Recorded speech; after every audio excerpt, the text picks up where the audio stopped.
The great Tom Petty starts us off today with Rebels. This is the Bennington Show. I'm Ron Bennington. There's Gail Bennington. Yo. I'm Ron Bennington. And Tom Petty has been important to us and our family for a long, long time. Last night was a very, very tough night between all the details about Las Vegas and getting the Tom Petty news literally as we got off the air yesterday.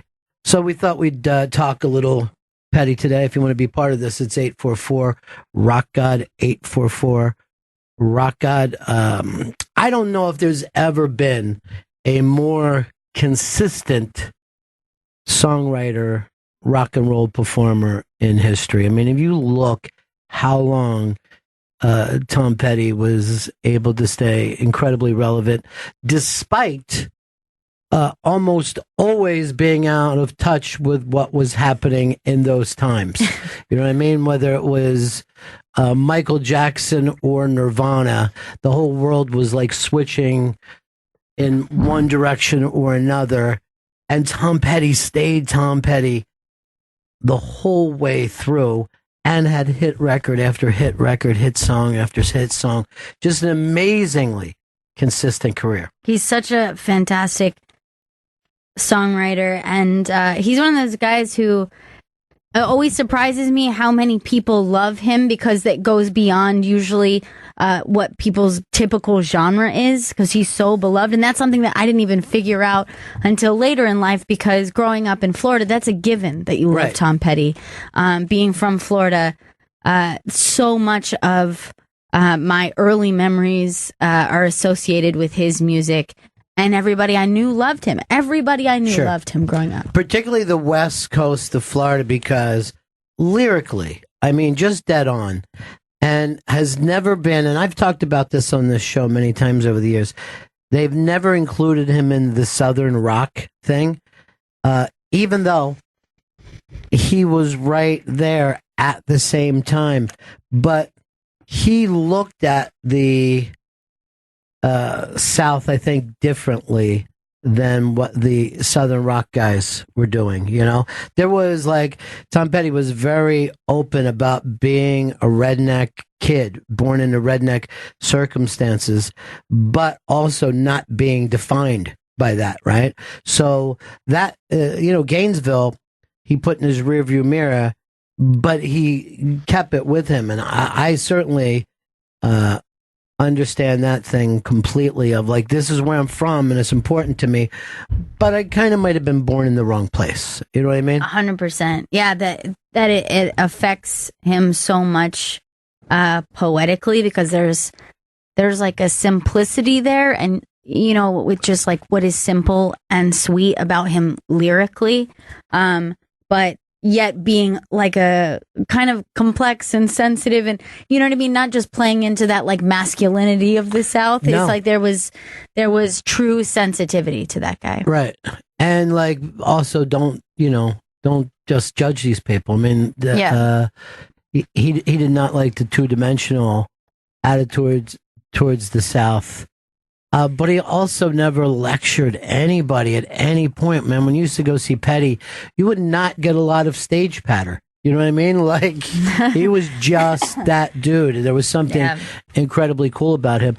And I remember the last time we had Tom Sharpling, I brought this up.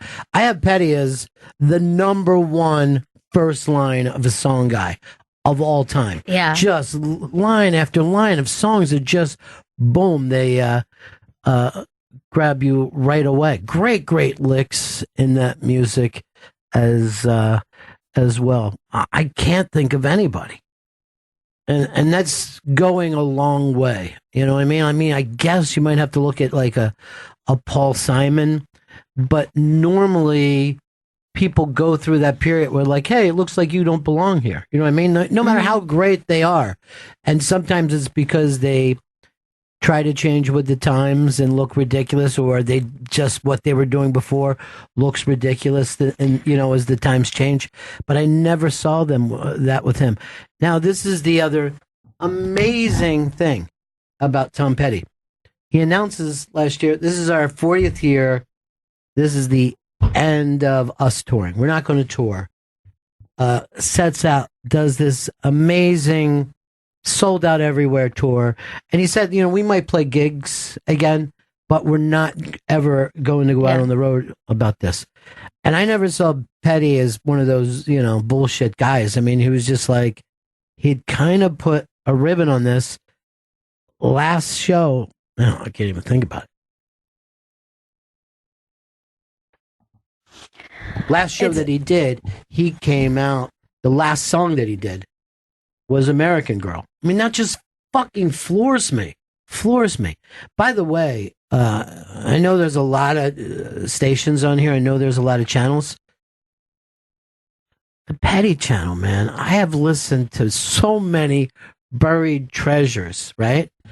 And the amazing thing about that show is like how fun and funny he is, because I never really got that vibe off him.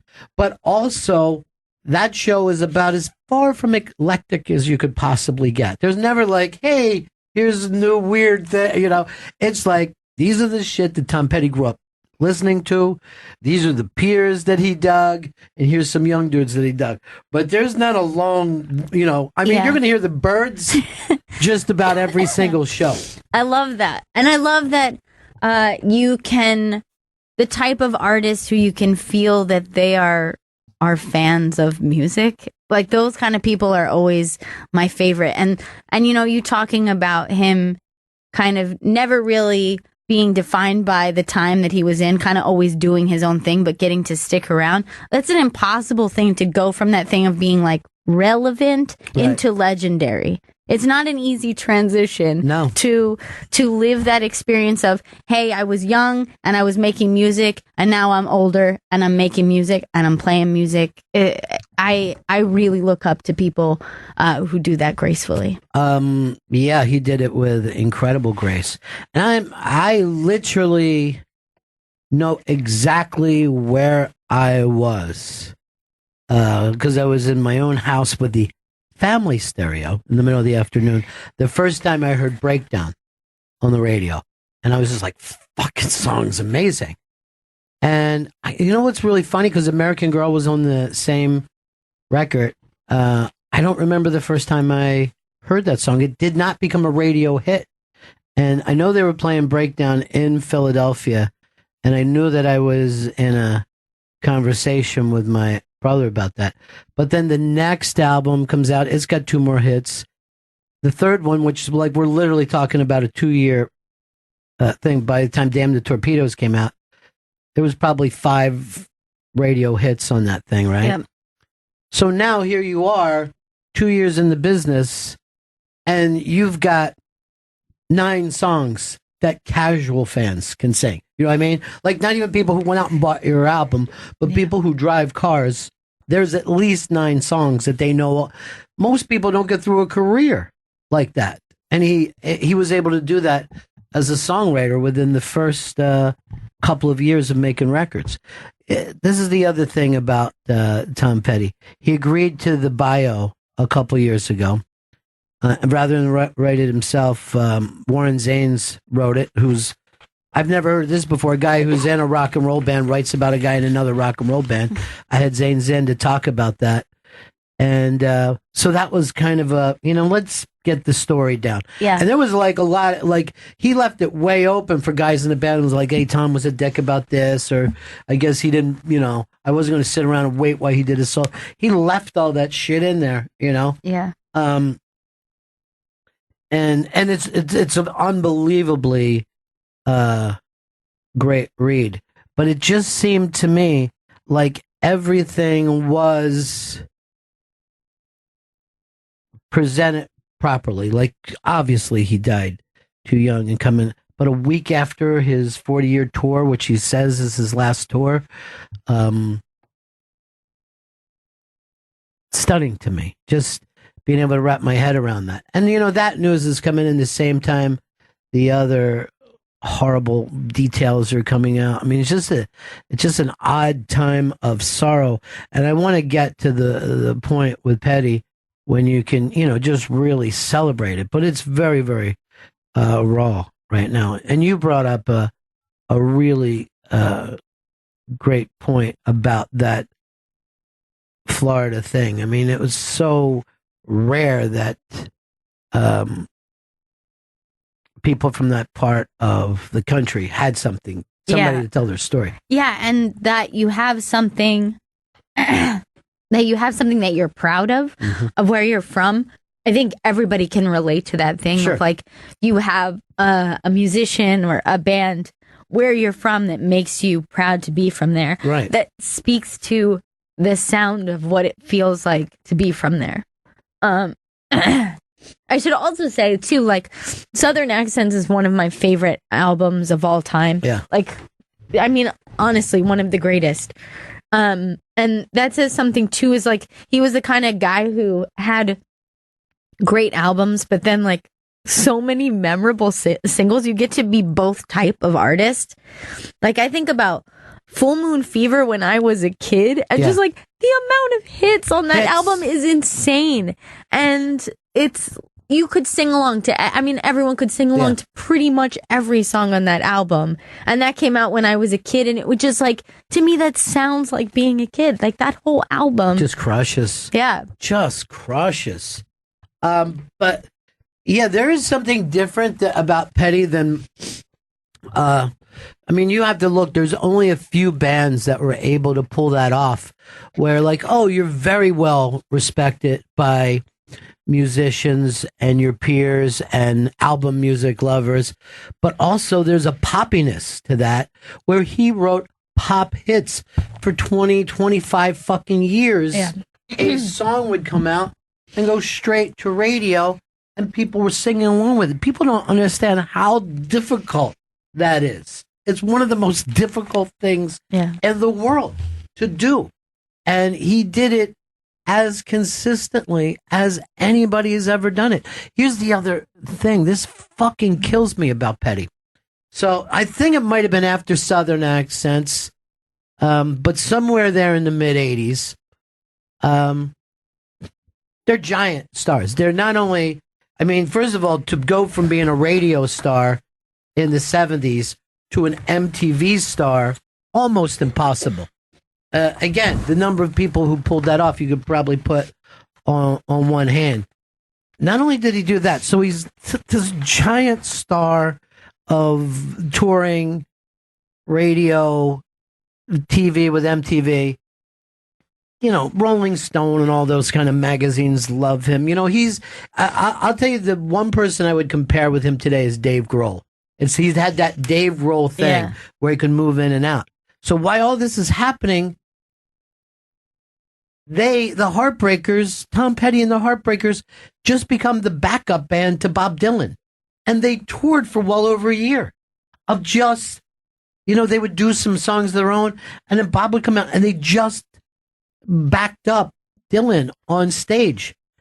And I mean, this is like one of the worst career moves that you could make when you're a fucking rock and roll superstar. And they loved it. Said it was maybe their favorite tour they ever did. They enjoyed it. And you know what people don't get is, this is a kid, you know, he grew up idolizing Dylan, Beatles, stuff. He was like, yeah, I'll fucking play with Bob Dylan. Are you kidding me? You know what I mean? Of course. He's one of the ones that you've said you've heard the story many times from either people you interviewed or stories that you read. He's one of those children of the Beatles, like saw the Beatles when he was a kid. But also, even before that, like in 1961, when he was like a little kid, his family, Elvis was shooting this wacky movie on the West Coast. I don't know what it was, something about a dream or something. They were just these like lazy hillbillies that were squatting on the beach on the Gulf Coast. And his family just took him to see Elvis. And, you know, he saw all the girls around Elvis and shit and just like dug it, you know, just was like, yeah. And so, I mean, when you listen, and you should forever go back and listen to these buried treasures, it's amazing, like Ricky Nelson and people like that, what they meant to him when he was a little kid. He was, you know, he was just his unique own dude, just his own dude. David in LA, what's up? Hey, how you doing over there, guys? Hey, man. So a couple weeks ago, we're able to check out the show at the Hollywood Bowl, and it was just such a great vibe in the whole place. You get there early, you bring some picnic, the sun's setting behind you, and as the shadows start to kind of creeping across, and the people are filling up, and it was just such a chill vibe. People of all ages. It was the first time I'd ever seen him. The fifth time for my wife, so you can imagine she's not feeling too great. And it's overcast. It's a little overcast, kind of sprinkling rain here and there, and so yeah, it kind of just fits the mood, eh? All right, thanks, David. 844 Rock God, 844 Rock God. My thought was during this thing that we would get to see Petty here at the Apollo. And it's always funny because I worked, in so many radio stations were like, we're trying to get Petty to come in. And there was never the situation. I don't remember him being a big backstage guy. I remember certain shows where the band would be in one area and Petty would have like a trailer or a bus with him and his kids. He kind of was that kind of a guy. He didn't really play the star thing. He was more of a musician.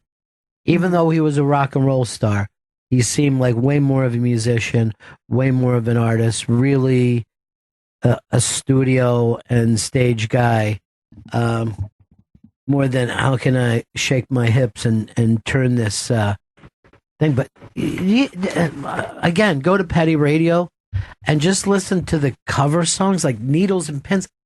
Fucking slays me some of the cover songs that those guys did.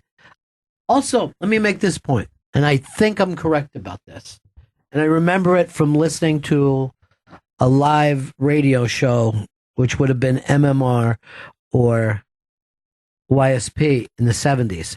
But as far as I know, and I don't know if this could even be defined, but Tom Petty was the first person who stopped singing and let the audience sing the chorus, which has now become that thing. Really? But I remember thinking, I don't want to hear your fucking audience sing, dude. You know what I mean? Like, this is kind of dumb. And then the fact that caught up where, like, literally everybody does that now. Here's Dave. Dave in Texas. Dave, we got you, buddy? Oh, yeah. I'm sorry. I thought. Go ahead, pal. You're on the air. When you get on the air, you start talking about what you want to talk about. Okay, he's confused. Let's go over here to. Let's go to Tim. Tim, what's up? Hey, Ronnie, you were kind of touching on it, what I was going to say, but I think he was just around for so long and so good that he was almost taken for granted. You talk to anybody about music and people that throw out their best, their favorite, Springsteen, this guy, and I think he ranked up with all of them. But as soon as he was just second thought because he was always there, always had such great tunes, like you say, radio play, widely respected by everybody else, and it was just an afterthought that you're going to hear another Petty song, and if it's a year or 6 months or 3 months or whatever it was, it's fantastic, man. There are always people like that who you're like, this guy is underrated. It's like Creedence. You know what I mean? It's like people that like you think are underrated, but they're not. You know what I mean? Yeah. But you just don't. You don't scream about him as much because he didn't in any single way probably change music the way a Dylan did, or even Eddie Vedder or something, or right. You know what I mean? Like he fell in love with rock and roll, and he played rock and roll, and he was just great at it, just absolutely great. And whenever you saw Petty, it looked like it was the easiest thing to do, to write, sing, and perform great rock and roll songs. He looked slouchy while he was doing it. You know what I mean? Yeah, he was maybe too effortless that it never really seemed like he was trying to call all that much attention to himself. Brian in Philly. Brian. Hey, Mr. B. Yeah. One of my favorite Tom Petty lines was quoted during an interview, and he was talking about country music. Yeah. And he said, all country music now is just shitty rock bands with a fiddle player. And he gave that smirk, and I just thought it was fucking classic, man. R.I.P. to the legend. And that's how blunt he would be about stuff, right? He was always like a little surly in his interviews, and I once that they had brought up rap to him, and he's like, I don't understand how this matters anywhere more than 2 or 3 blocks before these guys are born. You know what I mean? Like, it just doesn't seem like what he would call music. And that's why when you go and listen to Buried Treasure, it's really fun to hear what just a joyful, silly guy he was. Really, he's silly on this show. And it's funny, and there's always great music. You're always going there's certain bands that you're always going to hear with him. I remember every time that he came to Florida, Roger McGuinn from the Byrds would jump up on stage with him. And, he'd even said, like, to him, he wrote American Girl like he was in the Byrds. You know what I mean? He just wanted to write a Byrds song. And it happened so much that the local papers complained. Like, do we have to see Roger McGuinn every time Tom Petty comes in? So McGuinn was like, no more from me. And then one time I opened, I was doing a little bit of stand-up for the band. It was the band without Robbie Robertson. So they're playing, bars and stuff. And Levon was late. He was stuck in a plane that he was flying. And I was standing backstage where Rick Danko was saying, why don't you just come up and do some songs with us? We'll acoustic, and, and McGuinn's like, I can't, man. I'm not going to do it because, the paper already fucked with me, the St. Pete Times. And I'm a kid, and I'm standing there. And I'm, just because I did stand up and they made me even go along while they're trying to stall. So I'm standing backstage with these 2 guys. I can't fucking believe it, to tell you the truth. And then I'm going like this. Dude, everybody here would love it if you jumped up there. And you just see 2 guys just look at me. It's like, you were not part of that conversation. No. It would be like if me and Artie Lang were talking about it and Vito walked up and gave an opinion. You know what I mean? Like when we were in a tense discussion. Here's Rob in Indiana. Rob. Hey, Benningtons. Hey. Yeah, I just want to say Indiana rock radio just was so dependent on Tom Petty. Tom Petty almost thought he was from Indiana. I mean, growing up, I mean, like American Girl, Stop Dragging My Heart Around, those songs, we heard them all the time. We heard Tom Petty. I almost really thought he was from here. And obviously, Last Dance with Mary Jane references Indiana in the lyrics, but it felt like he was part of, I bet you every state has a radio station somewhere where you think Tom Petty's from the same goddamn area. Well, he wasn't just Florida's guy. He's been a staple of rock radio, and I mean never off the air for 40 years. I mean, that's why he could go out and do that last tour without having to worry, like, hey, are people going to show up? I mean, it's such a rare thing. You never heard, like, oh, here's another I mean, how many things I've brought up that are, like, been so, like, a tied-up, perfect end to a career, if not, a life. He puts his young band back together, Mud Crunch, and they record and tour. Like, one of the guys, just like, we're doing this thing that we did 35 years. We're doing, like, would that be like the greatest phone call you could ever get in your life? But it is like summing up your own life, It is like putting such a perfect end to it, despite the fact that he's way too young to have lost him, and this is crazy. This is still shocking. And I think about the fact that we started the show with Petty yesterday as a tribute to Eric Tucker, who's a buddy of ours who was a fan of his, and just how strange to get that news after the show, it really is so terribly unexpected. And then, I mean, like Fez has had 5 heart attacks and he's here, and Petty had 1. You know what I mean? Like, you just don't know how that stuff happens or how that stuff goes. Fez loves Tom Petty too. That's like one of the few concert. Yeah, Tom Petty, I think, REM, and Duran Duran. Yeah, and I'm pretty sure maybe Tom Petty and REM are the only 2 bands I've only ever heard him say those are 2 that he likes. Right. Like he likes, used to tease him about it. Yeah. Chris, what's up? Hey, how's it going, Bennington? Hey. Hey, I would agree with Gail that Full Moon Fever was one of the best records ever. It was one of the first CDs that I bought, and it sticks with you. I mean, I remember when the CDs came out, and they were in those oblong boxes when they first came out. They were perfect. That was a perfect album. Dude, you look over this thing, right? Now, this is like pretty deep into his career when this album comes out, 12, 13 years. Free Fallin', I Won't Back Down, A Face in the Crowd, Running Down a Dream, I'll Feel a Whole Lot Better, and You're So Bad are on this album.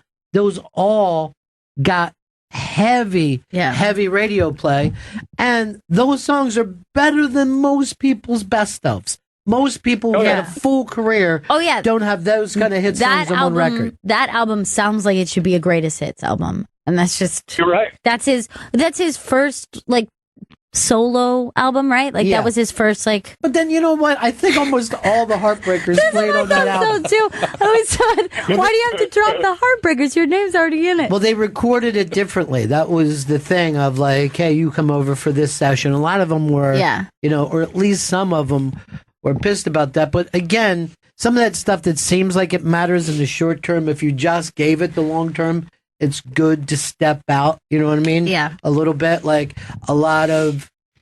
It's like when a lot of men get mad if their wife starts to work after the kids grow up or they get a hobby. They're like, what the fuck? You know what I mean? Guys in bands do that when they should go, hey, we can all do stuff and come back together when we want. Yeah. For some reason, you don't think that way. Play. Timeless album. Thank you. Oh yeah, it is. We're gonna. What do we just do? Free Falling, because it's another one of those. Yeah. Is there another song you want to do? No. I think let's do Free Falling. Sounds good to me. This is the great. Oh, you got it, Chris, or you're just struggling with it? Coming up now. Okay. Got it. This is the great Tom Petty, Full Moon Fever. I'd heard he said that if he didn't put Zombie Zoo on that album, he'd have a perfect album. And he goes, drives him nuts. He goes, I don't know what I was thinking to let that happen.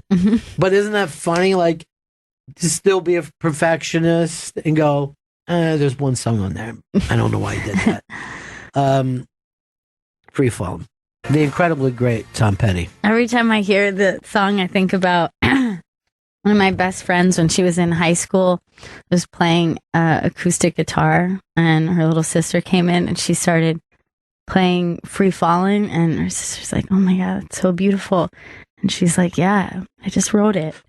And her sister thought for years that she wrote the song Free Falling, and would be like, play that song that you wrote. And then finally heard it out in the world and was like, my sister lied to me. I thought she wrote Free Falling. And so, yes, I wrote one of the greatest songs ever. She's like, my sister's a really good songwriter. You have to hear this song. I love just how sweet that song is and mean as a fucking snake. It's just mean as hell. Jim, Missouri. Yeah, hey, Ron, what's going on? Yeah. Anyway, I had a quick story. I was watching a documentary years ago. It was like at a benefit concert. It was Tom Petty and Bruce Springsteen and James Taylor, Jackson Brown, and that was the No Nukes concert in 79. In 79, and Bruce was just all of them in their heyday, but Bruce was just in his heyday, and the whole concert they're yelling Bruce. The fans are, and I can remember the promoter coming up to Tom Petty in the documentary and saying, Tom, it sounds like they're booing you, but they're just yelling Bruce. And Tom said, "What's the difference?" And that's the vibe. That's the thing about him. He would always have these witty little lines, but he wasn't like a talkative guy in public, but just stinging. Pocono Joe, what's up? Hey, Benningtons and crew, love you guys, man. Thanks. Back in the late '80s, when I was at Penn State, and rock was the classic rock group was dying. I mean, all the crap was coming out, and you had those super groups like Night Ranger come out that just had no soul in them. I mean, when the Traveling Wilburys were introduced, it was like a breath of fresh air, and it was like rock was coming back. It was a collection of genius between Petty, Jeff Lynne, George Harrison, Roy Orbison. I mean, that is the consummate supergroup. And again, everybody else in that band had a reason, like, hey, I could be in something and, maybe pump things back up for me again. Mm-hmm. Petty didn't need to be in that band and was so happy to be singing with those guys and backing them up when they were singing lead. Again, you see where he grew up, and the conditions that he grew up where, he had a mean father. He had, Gainesville, Florida was a place that a jock was the important thing to be, and he was the skinny kid that was, connected. And now he's in a band with Dylan, a Beatle, and Roy Orbison. You know what I mean? Like, this is the kind of shit that people daydream about when they're kids. And like, maybe one day I'll be in a band, I'll be in a band with George Harrison because me and him are kind of similar. You know what I mean? I don't know. Maybe we'll get Dylan and Roy Orbison. It's just, it's insane that he did it and did not make it look like it was difficult. None of this stuff ever looked like it's difficult. It's the most fucking difficult thing that you can do is to have hit record after hit record, big album after big album, and stay relevant. And this is the other thing about Petty is nothing about him looks it, but he was a very ambitious guy. He was a very driven guy. You can't do this if you're not obsessed and driven. His entire life for 20 years had to be writing songs, going into the studio, recording, on the road, writing songs, going in the studio, recording, touring. It was just never ending. And every one of those things is an exhausting, look at yourself in the mirror type thing. And he just kept doing it without it making it look like it was that big of a deal. Here is Ted, Providence. Hey, buddies. Hey. So I wanted to bring up, a lot of people forget about that Johnny Cash album, Unchained. Unchained, yes. Like the Heartbreakers are basically his band on that album. Like Mike Campbell and Benmont Trench and Tom Petty are all over that record.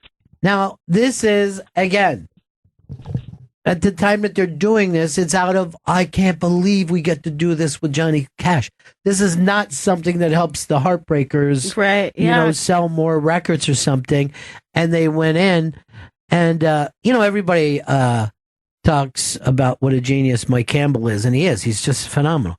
Benmont Tench is, and I forget, Benmont was doing a solo project, so he came in. And they're like, do you want Benmont Tench? And I'm like, are you fucking kidding me? You know how many times I've smiled hearing him get introduced over the years? And he was the guy that, they all looked up to. He was the guy with the real musical education in the band, the keyboard player, Benmont. But how do you get a name? If you're a Southern band, you come up with the guy Benmont Tench. And also, this is another weird thing, but their guitar teacher when they were kids is the guy from the Eagles that ended up writing the Hotel California lick. What's his name, Chris? What? Nat? No, it's not Nat. Okay, I thought you yelled Nat real fast. But that's their guitar teacher. who like they're like, oh man, he's in a real band. That's what we got to keep going with this. Hey, Bruce, Canada. Hey, Ronnie. Yeah. Yeah, it kind of feels like I should offer my condolences to you. I know how much you loved Petty.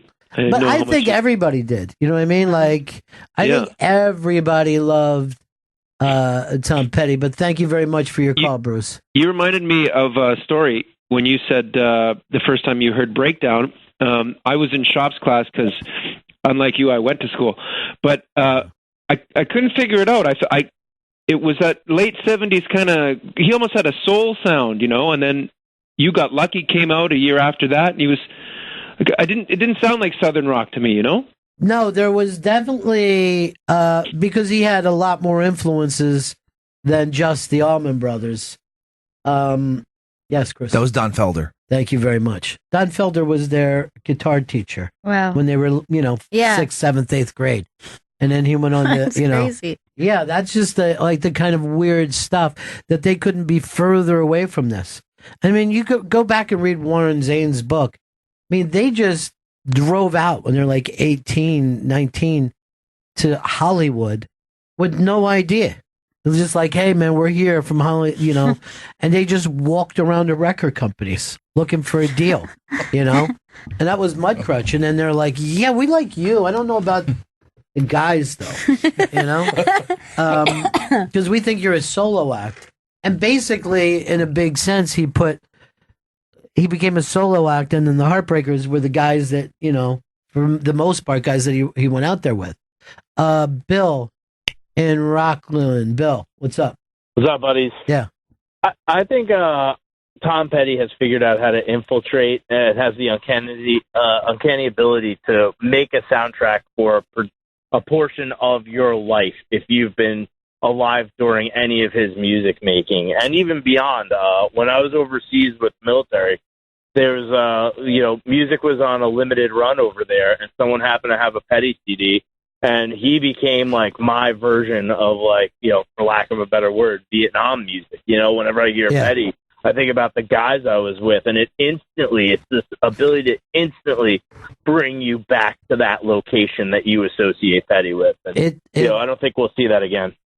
It's hard to think that we'll see anybody who has this kind of writing and musical and recording career. It's that can last like 40 years of relevance, because most pop music now, you start to look kind of silly the older that you're doing it. You know what I mean? Yeah, but there is something about Petty that he could just groove into that he never had to, remember when you used to shoot yourself out of a cannon or you wore spandex.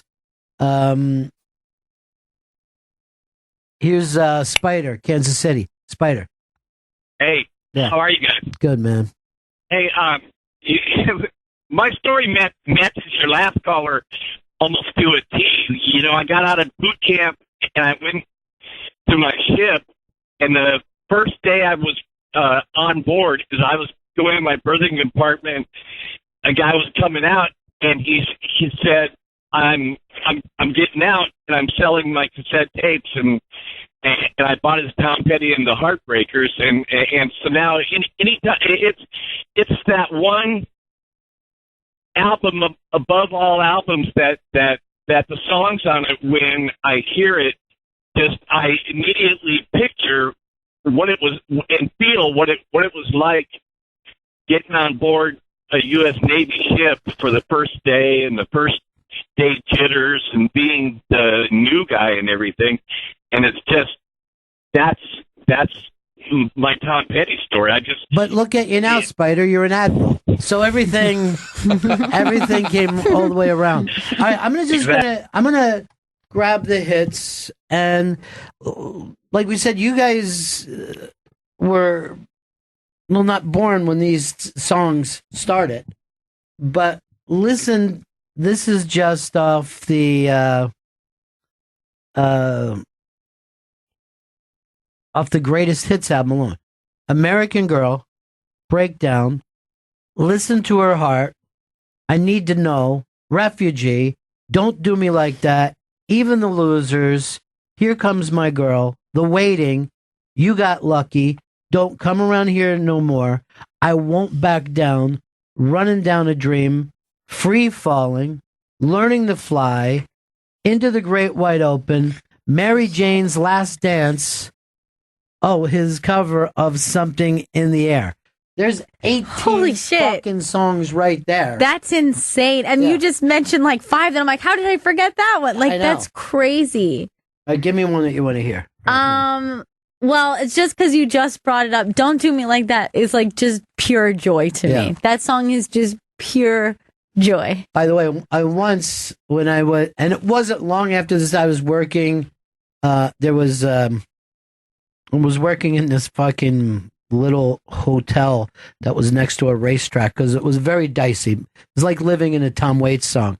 And the guy who managed the bar, that when this thing used to shut down, I would go into the bar and just open the bar up, sometimes inviting my friends over. Like I said, like meet me like 3:00 and we'll have a party because I was doing the overnight shift. Or sometimes I would just be in there myself playing asteroids and doing shots and enjoying my life. But I had told his wife something like where he was without knowing it. And he comes over and says, just in the future, don't do me like that. I'm like, this fucking song just came out. You know what I mean? No one says this. I don't remember ever hearing that before this song. Celebrating the life of the great Tom Petty. 844 Rock God, 844 Rock God, and that phone number makes sense today. Don't do me like that. That is the great Tom Petty. This is Dino in Jersey. Dino. Hey Ronnie, what's up, man? I'm gutted. Yeah. I'm still searching for that girl in his songs, you know, that hard living, hustler, free spirit, dreamer chick. Yeah. You know, it's like this beautiful chick in my mind that I'm just, I just envision her. She's just this gorgeous being. And she's out there somewhere, you know? Just a little badass. That's true. All of his girls, they're like little broken badasses, you know? Just just great daddy stuff. issues. Yeah. So none of them had a very good childhood. And even like albums that maybe he isn't even that crazy about, I've ended up becoming, you know, just real fans of what was happening there. Daniel in Kentucky. Daniel. Is it David? Okay, David. What's up, pal? That's my fault. No worries. Hey, for me, it was seeing him live the first time, and this was the early 80s. And I was listening to a lot of bands like Squeeze and Split Enz and that sort of thing. So it was kind of cool. Nick Lowe and Paul Carrick were opening up for him. So that was cool for me, but he rips into this version of One Story Town, and I thought that's how this song is supposed to be played versus the studio album. You know, it was just a totally different experience, and I was hooked. Well, that's when you know someone is great, when they can not only recreate the sound from the studio, because some people can't. You know what I mean? Like they only sing like that in the studio. They only play like that in the studio. But the Heartbreakers are just a great fucking world-class band. Matt in Tennessee. Yes, sir. Thank you, Bennington. Love the show. A long-time listener, obviously. And like Gail said, you know, earlier, I mean, it really, not to be a wuss, but it really brought a tear to my eye, too, because, you know, there are so many songs like Refugee that, you know, put you in that place where you can see yourself when you were listening to that song. Every time I hear that song, I see me and my old man riding around in the Chevy van. You know, and me, and it was just such a common thread amongst so many generations, and it's a rarity that you have an artist, a true artist that can connect generations. No, it's absolutely true, and it's also, it's very rare to have somebody that connects the the kind of cool people are also connected as much as the people that just like surface things. You know what I mean? Like it works. And here's the funny thing about that song. I remember the first time I heard it, and I'm like, don't have to live like a refugee. What the fuck? What kind of ridiculous lyric is that? But it's great, you know. But the first time you hear it, you're like, that doesn't make a whole hell of a lot of sense to me, dude. All right, thanks. Here is Jim in Iowa. Jim, we got you, buddy. Hey, guys. Sorry. Go ahead. Hey, what I was saying on the phone was, you know, I'm not a huge fan. I only saw him once in concert, but I've always liked his music and always listened to it. And if you kind of add up all the time you spent in your life, you know, other than close family and friends, you probably heard Tom Petty's voice more than most people you ever come across in your life. You know what I mean? Yeah, there's some truth to that. And one cool thing was I saw him and the band that opened. It had to be the mid '80s, like '85 or '4 maybe, and was Till Tuesday, which I don't think I'd ever heard of at that time. And you know, I think they had their one big hit at that point, but it was a pretty cool memory. So, I remember, you know, along the same thing because you wouldn't expect that kind of band to be opening for him. But I remember once, and this is when I started radio, the Replacements were going to open for Petty. And I'm living in Florida. Nobody's heard of the Replacements before. And I'm saying to the guys at the radio station, do yourself a fucking favor and get your asses in the seat. And the Replacements are going to light up the fucking night. You're probably going to think the show, why am I even staying for Petty? This fucking band is so great. And the Replacements came out drunk, shit the bed. People just started going to the bar and shit like that. I mean, they were totally being ignored. And they were, quite frankly, they were acting like assholes to the little of the audience was there. And then Petty comes out and was just like fucking unbelievable. And there was like, I was like, yeah, too bad that Petty really had trouble following the Replacements. And now you just said, too bad you have problems following your own fucking breath because you're stupid. Everything you say is stupid. But I mean, that was, they were just like such a, like, I think I opened this, just a really consistent, great band. John in Long Island. Why are we on a delay with each caller here today? John, line 1. This is Jim in Iowa. Jim, go ahead, buddy. Hi. Yeah. Hey, I was living in Gainesville in the fall of 1979. Damn the Torpedoes had just come out. Don't Do Me Like That. Just got some radio play. I was sitting at home New Year's Eve, nothing to do, didn't know anybody. And I heard this voice come on the radio, and it goes, "Hey, Gators, Happy New Year." And I said, man, I love this fucking guy. Yeah. And I became a fan that day. Well, this is the thing about that band is like they played, you know, dive bars, biker bars, but also like every frat because there was a major college there. Yeah. So, I mean, that kind of stuff from the age of like 13 or 14 to 18, he was just playing nonstop, you know? Yeah. Let's see Jason in Rochester. Jason, what's up, buddy? How's it going, buddies? Hey. Yeah, yesterday just crushed me between all the news. It really felt like an attack on Americana. Yeah. But like, I graduated in 2007, and almost every year Tom Petty would come around to Darien Lake, and me and my friends and their parents would all go, and we'd all sing along to all the songs, and it was like a religious experience, and I'm really gonna miss that. Yeah, I you know, as heartbreaking as it all is, and you know, I mean, we were all here at the radio station. And it hit everybody here hard. I mean, if you grow up falling in love with music, you got some kind of love for Petty. But I was thinking how much beauty he left behind. How many things that he did that enriched people through just his art, nothing else, just his art that have enriched people's lives. It's very few people get to do that. Forget the fact that very few people even get to make an album or go out on tour.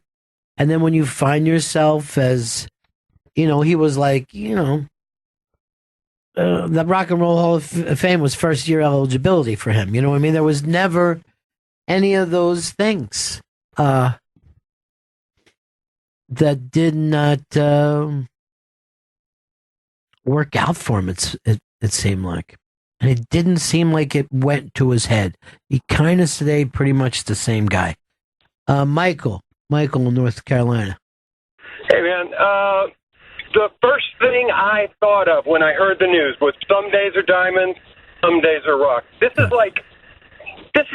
guy was so good at reaching into the human condition that he has dozens of songs and hundreds of lyrics that pop to your mind and any kind of loss in your life. And it's amazing to me and sad that they're all applying to him today. Yeah, that's a really good point. We were just over the Hard Rock in Times Square because we were doing some stuff for our Thanksgiving show. We had to have a meeting with Johnny, and Johnny has these big lyrics on the front of the Rock and Roll Hall of Fame, and you just think to yourself, it's just stunning. It's just a stunning thing to happen. John, Long Island. John. Hey, guys. Thanks for taking the call. I heard the news this morning, and I was listening to a couple of songs from Full Moon Fever yesterday, and it reminded me yesterday of what a gem that album was at the end of the 80s. Yeah, it's unbelievable. I think we all remember the 80s was a dearth of rock and roll. Sure. He came back with that album that was so simple and so well put. I was in high school at the time. I was a senior, and some of my friends and I were kind of old music souls, and that was just such a rejuvenation for all of us to get back into classic rock and roll at a perfect time. And again, it's just tons of hits on that album. It's overwhelming to think of. And how rare is that? I mean, if you get outside of the Beatles and the Stones, how many artists can you say, most people could sing along decently to that many songs? It's crazy. Yeah, there's got to be 20, 25, 30 songs that the average person could just sing. Here is House in Mississippi. What's up, House? Hey, how's it going? Thanks for taking my call. That's my job. I was saying how Tom Petty kind of bookended my college career through movies, because my freshman year was when Silence of the Lambs came out. Yes. With American Girl. And then my senior year was Jerry Maguire, Free Falling. And so I always think about that whenever I hear any of his songs, but those two specifically. That American Girl ended up becoming a hit, a radio hit later, even though, everybody had known it at that time, but it didn't chart until after one of these movies that they re-put it out as a single. And that scene is just unbelievable that she's driving and singing that song. Chuck, Boston. Yeah, you said that you don't remember where you were the first time you heard American Girl, and I think it was where everybody did, which was Fast Times at Ridgemont High.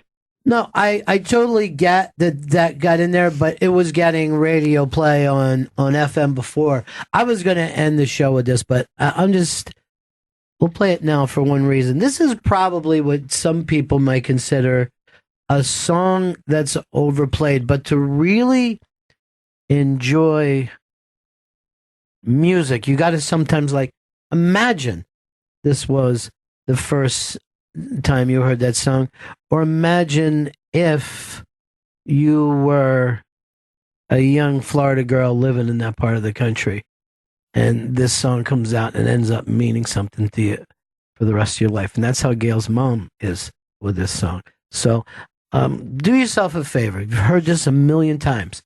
Just give it that thing that if it was your first time, or you're a young high school girl and a song like this lets you know that there's a little more somewhere else. That's the last song Tom Petty ever played on stage, American Girl. This is the Bennington Show. Regretfully doing this show because we love this dude.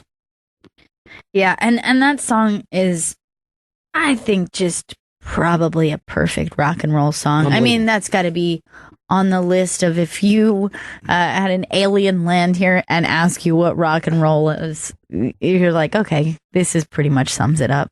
Alien land here. I got one running the board today. Hey, Ozzy, what's up, buddy? Hey, how you doing, Ronnie? Hey. As you can tell, I'm black, so I just want to know how I got introduced to Tom Petty was through that song that you just played, American Girl. A lot of DJs used to use that break beat to rap on. Oh, is that right? Oh, that makes sense. So that's interesting. I didn't even know that. Yeah. All right, thanks, Ozzy. Here is Jeff in Denver. Jeff, what's up? Hey, Ronnie. Yeah. Hey, I moved to Denver about a year and a half ago from Ocala, Florida. You know where that is? Sure. It's Central Florida. Been listening to you since the Ron and Ron days, so I also just want to tell you, man, you make my day every single day. Oh, thanks, bro. And, Ocala, just being south of Gainesville, is a pretty big Tom Petty, Sure. listening, all that good stuff. But I had never owned a Tom Petty record or CD, and probably like 12, 15 years ago, I bought the CD, I think it's called Echo, and I don't have it in front of me. I must have bought it for, it must have been a popular song on it. And I listened to the CD, and it's a really good CD. It has a couple of songs that, of course, never got airtime. Right. There's a song called something like Billy the Kid. It's just a good rock song. But the song I think Chris should have opened your show today was a song called Room at the Top. And if you're taking any requests or anything, you ought to play it, give it a listen. It's a beautiful song, man. Thank you very much. One of my favorite, and it's an album that did not get the same kind of, heavy love from critics and everybody that the other ones did. But the song Swingin' is maybe my favorite Tom Petty song, and maybe a song that we played more on this show than any other song. So that's always strange. You never know what hits with you. Brandon, Nashville. Hey, Bennington. Yeah. Just had a really great story. One of my most fondest memories. Woke up at Bonnaroo on Sunday morning, and Tom was the headliner that night. Oh, yeah. And was pretty hungover and tired and sweaty, and sat down, and I was close to the main stage, and he came out and started doing his sound check, and it was almost cooler than the concert, just hearing him kind of go through everything. It was one of the coolest experiences. I remember hearing about that, and I'm like, okay, how's this going to do? Him doing Bonnaroo, because everybody at that time was, as edgy as possible, and it was a giant hit. But you always look at that like, hey, there's a whole new generation, because generations musically is like every 3-4 years. Yeah, absolutely. But for the reason that I kind of brought up earlier, because anytime you have an artist that has that much radio play, you start to associate your young memories with him. Right. So he lasted so long. That's why I feel like I come across so many fans of his. So many people say, "Oh man, he's one of my favorites." But it's hard to get radio play outside your initial generation that you appeal to. Yeah, and you normally get like a 4-year, 5. Is there anything going on, Chris, that you're tapping constantly? I just got an email that should have been. I'm going to forward over to someone else. What's going on? Something about the comedy meeting. Oh, it's Vito. It's someone else who should be in the meeting, but they're emailing me, so I was just confused. Anyway, we're doing this thing, and it's tough to focus. And I forgot where I was even going with it. We were talking about radio play when it's outside of your generation. A lot of times it backlashes on you. You know what I mean? So it's very rare for, like I said, for him to have a giant album 14 years after your first album was released. And then he did that time and time again, well into it. Here's Dimitri. Dimitri, what's up? Hey guys, thanks so much for doing this today. It means a lot. It's so weird that this happened yesterday because I have a 6-year-old son who is just now learning to play the drums. And just last week, the first time that his teacher let him sort of play along with a song that he played was Free Fallin'. And we were having this conversation on the drive home from his lesson about who Tom Petty was. Yesterday, after I heard the news, but when it was first misreported, I was driving home from work and I was listening to a song from the last DJ album called Dreamville. Yes. That is one of my favorite Tom Petty songs, if not my favorite. And that whole album is about just artistic integrity and how rock and roll is never going to be the same in this corporate world. And that song Dreamville is about him growing up in the 50s and 60s and realizing that this is never going to be the same. And there's always been this line that made me cry where he talks about, where he talks about riding in the car with his mom and his mom making sure that rock and roll was always on the radio. And it always makes me sort of well up with tears because it makes me think about my mom, who's very much the same way and it is Tom Petty's age. And we just lost my mom, Kristen, who means the world to me. And there were two artists that she loved that I remember her loving growing up. It was Prince and Tom Petty. And Prince died just before she did. And, yesterday when I called my mom, I said, it's funny, probably just about the time Aunt Jo was getting sick of her private Prince concert, here comes Tom Petty to freshen things up for her a little bit. That's such a great thing because remember that Rock and Roll Hall of Fame where Petty is doing the tribute to George Harrison and Prince. Right? My guitar gently weep. Prince is being so weird. Those two guys are together. Oh, that's right. Throws the guitar up into outer space and it never comes back down. Yes, he just chucks the guitar into the air. Thanks so much for sharing that with us, dude. Appreciate it. Yeah, thank you so much for what you're doing. 844-ROCK-GOD, 844-ROCK-GOD. Here's our friend Hard Rock Johnny. Johnny. Bennington's. Yes. Sad day. Yesterday was a little sad, for sure. Yesterday between all the stuff that was going on from Vegas and, just story after story, you got the president walking around Puerto Rico, destroyed Puerto Rico. And while all this is happening, we lose another irreplaceable rock and roll icon. Irreplaceable. We don't have a replacement for this. You can't. And I watched last night the Super Bowl halftime show that he did, which I know a lot of people are like, Tom Petty. Yeah. Well, and then all of a sudden everyone's like, holy fuck, Tom Petty. And it was just like, you knew every song. And when you look at the list of who's performed at Super Bowl halftime shows, he's one of the few in recent time that was just him. They didn't have to bring out someone else or someone. Nobody's riding a dolphin or what's with the manatee? It's flipper's broken. It's like when you look at the list of who it was, it's McCartney, Stones, Springsteen, Petty, The Who. Those are the ones. Everyone else had someone else come out with them.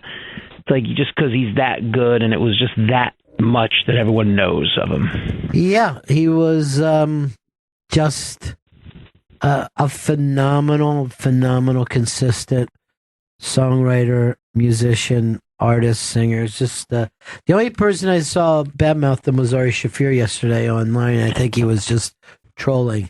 He was just being a troll. All right, thanks, Johnny. Later, Bennington. Peace. James in Ohio. What's up, buddy? Yeah, sad day, Ronnie and Gail, when you were saying how it meant so much to be from Florida, how he resonates. I've seen him a bunch of times, and I'm from New England originally. Saw him several times around the country. I saw him at the Citrus Bowl in Orlando, and he closed with the song you guys opened with today. Born a Rebel, and that place was. It's hard to describe. It was like it was liquid. The upper bowl was shaking. Yeah. It was insane to me. It was the same show, and yet somehow it's so completely different. Well, that entire album, the Southern Accent album, is so great and so locked into exactly what that feels like. Absolutely.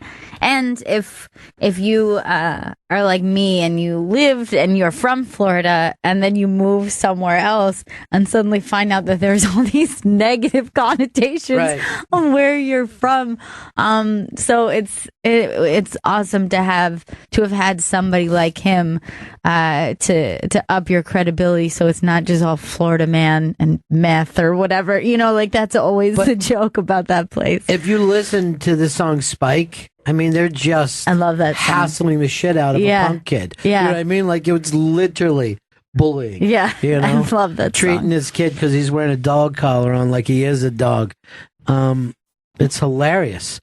Lisa, Montana. Hi. Yeah. I feel like I knew him personally, and I'm sure all of his fans felt that way, but there was a documentary on one of the cable shows recently that chronicled his whole life, and it really made you understand that he was just a real person. He was not caught up in his ego, but he was one of the best songwriters of our generation. Well, this is another amazing thing, and I ended up having the director on the phone. And you know that I never do phone interviews, right? But I love this documentary, and it's like 5 hours long. And the director is Peter Bogdanovich, considered one of the great American film directors of the 1970s. And he's doing, he's an older guy now, and he's doing a Petty documentary. And it was just, I had to talk to him about it. And that's what he said. Bogdanovich does his movie. Warren Zanes writes the book. Yeah. He's backing up Cash. He's backing up Dylan. None of this stuff makes sense. Yeah. It's all off the goddamn reservation. And anytime you think about the idea of him having any kind of relationship with Dylan, because to everyone else, that's like a mystical being. He's not even real. You know what I mean? So to have the experience, to have that kind of close, personal, and artistic relationship with somebody who is hard for the rest of us to even wrap our head around. Yeah, and I don't know how close they got. I mean, I don't know if they talked or they just were on stage together. I don't know a lot about it. Brent, you're on the air with us. Hey, just saying that Tom Petty is the best driving music you could ever listen to. If you ever by yourself on a long road trip, The Greatest Hits is one of the best driving music you could ever listen to. I remember when that album came out, Running Down a Dream was like the number one driving song for me. Just fantastic. Thanks. Mark in Chicago. Mark. Hey, how you doing? Cool. The thing about Petty was he never used curse words in his music. He never used bad language, and it still came across. That's the thing I remember about him. I saw him in Hoffman Estates one year, and he put on a phenomenal show. It was great. Yeah, I've never heard anybody say, hey, Tom phoned it in that night. Wasn't cool. Khalid, what do you got? Hey, the first thing that popped into my head when I heard that Tom Petty, a.k.a. Lucky, passed away, and I'm a big fan of his music, but that character on King of the Hill, it's just great. So hilarious. Thanks, man. Here's our friend Liz Sets Fire. Liz. Hey, buddies. Hey. Ron, you know that I had emailed you telling you how much I absolutely adored Perfect Song, and I hope you pass it on to Gail because I thought she was just great doing that.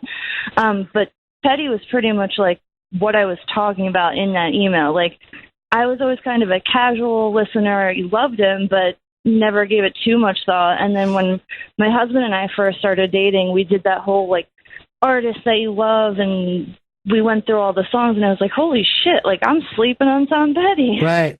And he's just so great. And there's so many songs and albums that, like, when we road trip together, we always put it on, and it's beautiful, and it makes me feel good every time. And then yesterday was just such a kick in the gut, and it really made me feel like I lost something. Yeah, we did. We lost something. But he left a lot behind. I love you guys. Yeah, love you too, sweetie. He left an incredible amount behind. But yeah, this is not a loss artistically that you recover from. Robbie in Philadelphia. Hey, Ronnie, I missed you talking about the album Echo, but there's a song on there, Swinging. Yeah. And fucking tune, man, is just unbelievable. And it came out in like 1999 after he did sort of the soft acoustic stuff for a little bit there, you know, like Wildflowers and all that. This song comes out, the lyrics, the tone. I think everybody's missing the band had this fucking tone. It's like they're great. When you hear Miles or Coltrane, you know it's them. That band live, man, they had that tone, and that live version of that song is like quintessential fucking rock. It is also a movie.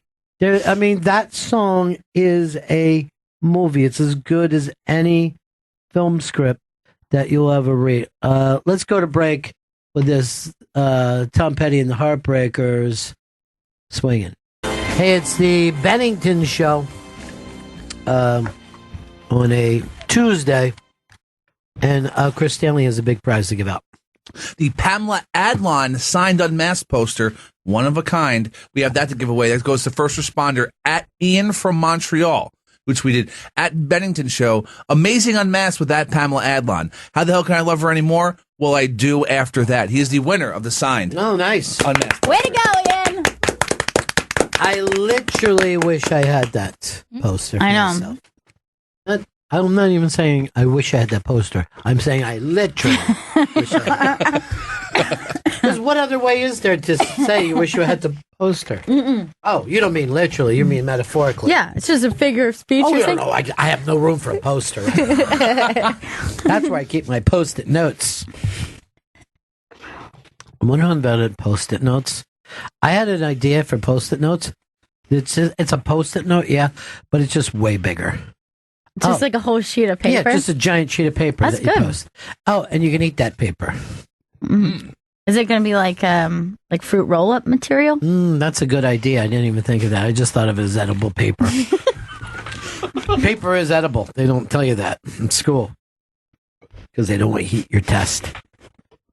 Were you like a paste eater or paste sniffer? You know, I wasn't. I was a person who enjoyed a little huffing of it. Yeah. But paste itself reminds me of kindergarten. I can actually see the outside of that school. I was told the whole thing with paste was that even by the time I was a kid, it wasn't the same kind of paste. And so we didn't really understand the appeal because I think the paste was like with like a little like maybe just like a wooden stick and it smelled kind of minty or something. I knew like Elmer's glue. Yeah. And that we'd like fuck around with and we'd like glue our hands and stuff. Yeah. But it wasn't like you didn't want to eat the big it. thick oatmeal type paste. I don't think it was the same. But yes, I did huff whiteout. I did like huffing whiteout. Huffing anything is good. Mm-hmm. I could just stick my nose in a goddamn lawnmower and just gasoline it up for an hour. Bum, bum. Oh, Luis J. Gomez, the Norican, is doing his best to help the people of Puerto Rico. Who's got the deets on that? None of us? I do not have the deets on All it. right, here's what you need to do. They're trying to raise money, on all the proceeds will be going to the Puerto Rico recovery efforts. Maybe we have it up on the Bennington Twitter. They have a special show that they did, the Skanks. It's on the iBang. So we'll have a link there. But $2 will get you the audio download of the special show that they did. They did shows in LA. The Skanks were in LA, where it looks like two of them could be playing for the Chargers. $5 will get you an audio and a video link, and $20 gets, listen to this, both an on-air, the video and audio, and you get an on-air thanks from the Legion of Skanks. What? Legion of Thanks? Yes, the Legion of Thanks. Thanks, Skanks. And that was brought to you, that name is now known by Mr. Kenan O'Brien. I know. Wasn't that such a weird moment? You know, He's yeah, like, Skank. Skanks. And then the audience laughs like, ew. Ew, I couldn't can't imagine imagine. living like that. Oh, their girlfriends are skanky. It's like they're bragging about it. All the late night guys went on and did something. Kimmel was the biggest. And I wanted to do hey, everybody, who do you think is going to have the toughest time getting through this? And I was going to pick Kimmel because I knew he was from Vegas. Yes. I know that everybody did one. That was the only one that I saw. Yeah. And he gave it quite a segment, and he was incredibly raw and emotional through the whole thing. I was just looking at this picture. This picture kills me right here. And we're talking about the Vegas stuff, which you've seen on the video. But something about this cute young girl, and she's holding onto her friend's hand, and he's running, but he's keeping an eye on the girls. And you see that the way she's dressed, they're only going to be dressed for their concert. Yeah. You know, they got their cowboy boots on, their short skirts, and it's let's make sure I bring my cowboy boots to Vegas. And there's just something about that just, you know, there's bodies lying behind them. You know what I mean? They're just regular people, and they're in this kind of 59 people killed and 527. I saw a Green Beret on Fox News last night. And they, you know, they're kind of nobody can do this news correctly because you're never going to have all the facts. And the Green Beret says, well, we never took an attack like this during the entire time we were in Afghanistan. We never had these kind of losses that we had in Las Vegas. And that just slays me. Yeah. That just slays me. Is Vito back now? Did I see Vito back? Yes. Yeah. How did your time go? It was good. It was a good meeting. It doesn't sound like this is worth sending you to. No, it's. I'll tell you guys some stuff after the show. What kind of stuff? Is it good stuff or bad stuff? Great stuff. Did you pitch the Hell Gig idea? Yeah. They all love it? They are ecstatic about it. Yeah. And we're ripping off Gail Meets Girls, really, by bringing, but we're going to use some of the Gail Meets Girls. Nice. But I was even thinking when we were going through that, you can even, I mean, you know, there's not a crossover there. You could just put a package like that together anytime you want. I know there's so many hilarious stories because they're my favorite stories to hear. Yeah. Anytime I hear somebody in struggle, but it's just like something that you can survive. Oh. Just uncomfortable and cringe stuff. It's just like. No, I have my own from stand up and from radio. Like when you first start radio, they try to send you to, you know. Like live stuff? Or yeah, they're like, hey, why don't you go out to the seafood store and do some fucking remotes from there? You're like, hey, I bet. And like the guy's like, are you pushing the aquariums? And you're like, what are you talking about, man? Just give me the jerk. Did you ever have to do that when you were in terrestrial, Jen? Did you ever have to go out to live remotes on the street? Yeah. Give out bumper stickers and shit like that? Yeah. It's fucking embarrassing as shit. Was it always just uncomfortable? It was, I mean, like sometimes it would be cool if we had like a cool event, like we'd have like the motorcycle, like Harley Davidson cookout thing. We do that, and that was fun because I used, I would eat most of the time. But then it'd be just a hangout. But other places where you have to go like Walmart and stand outside, that was really awkward. Well, yeah, you'd be outside a vacuum cleaner place, right? And the guy would be like, I thought you'd draw more. And you're like, what are you talking about, man? This isn't entertainment. This is a vacuum cleaner, and you want each person to buy a vacuum cleaner. They don't want to come out here for this. And a lot of times, like, and I never got caught in the real nightmare stuff, but because I started as a morning show and it hit because I had a club. But the guys that I knew, they had done stuff where it was like, yeah, will you come over and we'll give you, you do these live reads we're not going to pay you, but we'll give you free gas. So just Right. use this place. You know, and like, is this really the free gas guy? There hasn't been a lot of people mention you. And you're saying, look, not everyone's going to mention where they heard about getting gas. They just get gas. You know, I mean, I can't fucking promise you long lines because I said this is a gas station that people should We're use. aware that gas exists. We're just going to go to the nearest place when we run out of gas. Honey, I want to go across town. I heard about this great gas station from my favorite radio personality. It's just so many embarrassing things get set up. I remember once I did a gig so bad that it made the paper the next day. I've never even talked about it, but it literally made the paper. And so I'm going through too much right now to bring that up. To bring that, you know, I mean, we just had this thing in Vegas. Tom Petty's going. Yeah, everything. Puerto Rico's destroyed. It's all news is bad news. No, but none of it has been good. Are you with Disco Dan right now? Yeah, he followed me down here from the meeting. Well, why are you guys in that room? Hi. Come into this room. And is it Fidance? Fidance. Fidance. Not finance. No. Okay. Fidance is going to be here. You know, I always notice this about Dan, who wear the t-shirt sweater combination. Mm-hmm. And yes. I call that the comfortable dad look. Yeah, you are a comfy dad. I'm comfortable anywhere at the soccer game, you know, the like school play. What soccer game? Comfy dad shoes, too. Looks nice. I do. Do you want to see my shoes?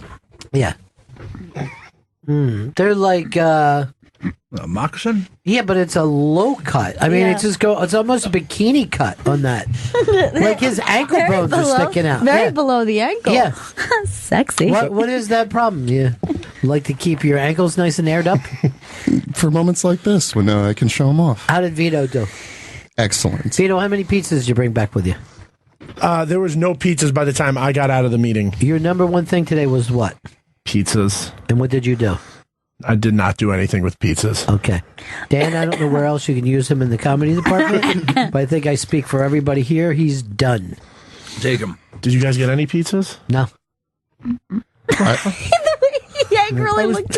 was told you guys were getting. I was offered by the girls, and I go, Vito gets my pizza for me. He knows the kind I like. You were going to get straight pies. They tried to come down with quarter slice. There was a strong ban on pies today. Guess what? I watched pie after pie go past these fucking windows into these studios. The pies were flying. It's a fucking pie party. I was told in the Thank you, comedy Chris. meeting there were no pies allowed, and then I was told by Who Amani. said that at the comedy meeting? Nobody. Nobody said it. Out. I don't know where you got You that heard somebody come in and say Who's there's. somebody? I don't want to say any names. Why? Who are you protecting, Vito? I'm not protecting anybody. Scumbag. Somebody's out there with a car full of pies right now, and you're fucking part of that. It was brought up in the comedy meeting that I nobody was allowed to guarantee take you it's pies. another Italian, because you guys are fucking going to be selling $1.50 slices out front. We're not flipping pizzas. Believe me, you guys flip everything. How's things going with your channel? Fantastic. Were you able to get our Hell Gig Halloween show, or somebody else getting it? I think that's going to go to Raw Dog. Because, you know. Oh, because there were hells in it. It's hell. Yeah. He was like, anyway, we could call this That's HE double vile hockey sticks content. gig. If you spelled it all out, then, you know, maybe you could find a spot, maybe we could find some, space for you. The bad place gigs. Well, I want to do a show for you guys called Cunty Fuck Farts. And I don't know whether you're going to like it, but I think it's pretty. When That he is did good. that the other night. Birthday. I mean, who are you, Fonzie? That you- Birthday. Birthday. So here's the deal. I keep seeing your guy Jim Gaffigan jumping up and doing sets all over town. Really? Yeah. New stuff? Brand new stuff. Wow. Sweet new stuff. By the way, I saw Attell do new stuff the other night that was just, I mean, it was so good that I'm like, why do we even do a radio show? You know what I mean? Point. We should come in every day. We're going to play some Attell for you. He loves one of you guys. One of us? That's me. I'm gonna be You just kind of thought it was going to be outside of you. No, but I want everybody to ask Phil. Joe down there loves Vito, but Vito doesn't come anymore. Aw. I gotta come down more often. Once would be more often, dude. I came down one time. Yeah, when we were doing a show there. You don't come down to hang, and I thought you were going to start doing some stand-up after your big set that you did on Comedy 101. You did so well. I felt like leaving on the Comedy World on a high was a really nice thing. Yeah, people are still buzzing about it. You can't laugh anymore without coughing, Chris. I'm concerned. The smoking is just fucking out of We control. came out of our meeting today for our big Thanksgiving show, and we're all walking along talking about it. I see Chris immediately just go to that fucking newsstand. Pack of Marlboro Reds, please. And I'm like, Lucky he you hasn't had that spoken. cash. Yeah, he hasn't spoken. What's that? I said, lucky you had that cash. What cash you got? I had $20 bill on me. From where? I borrowed it from Gail. The newsstands don't take cards. What happened to the money that's coming back to me? Did you ever put that in, Gail? Yeah, we're still waiting for it to come through. Yeah, waiting for it to yes, come through? We are or waiting for it, yes. Fucking Chris using that to fucking prop up his Marlboro bill. And we got Ian coming in, right? Yes, we do in just moments. We should actually take a quick break beforehand. All right. Again, plug the Puerto Rican show that the Skanks are doing. It's the Legion of Skanks in Los Angeles from the Comedy Store. You go to merchpump.com to pay $2 to get download the podcast. $5 you also get the video link, and for $20 you get a thank you from the Skanks on the air. That's merchpump.com. That's Legion of Skanks in Los Angeles from the Comedy Store. All proceeds go to Puerto Rico. That's great. Those guys are great. All right, break. Back, Bennington. Welcome back to Bennington. Thank you, Chris. Ian Finance is in studio. Love him. Yeah. You can see Ian every night in New York City. Ian's hosting his monthly show at Union Hall in Brooklyn Sunday, October 15th. Union Hall, hip. And you can see Ian in LA from October 23rd to the 30th at a few different clubs, including the Comedy Store. Go to ianfinance.com for tickets and all information. On Twitter and Instagram, it's @iAnimal.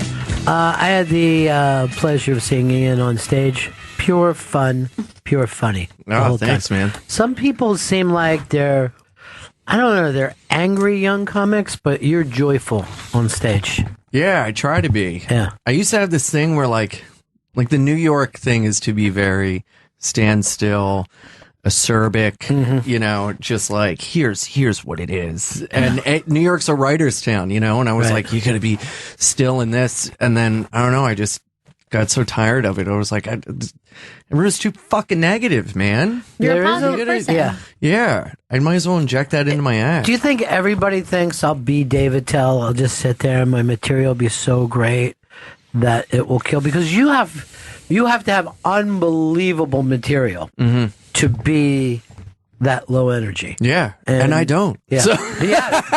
Very few people do. Very few people do. You know, I got to do a lot of shucking and jiving, a lot of magic tricks. You know what I mean? Yeah.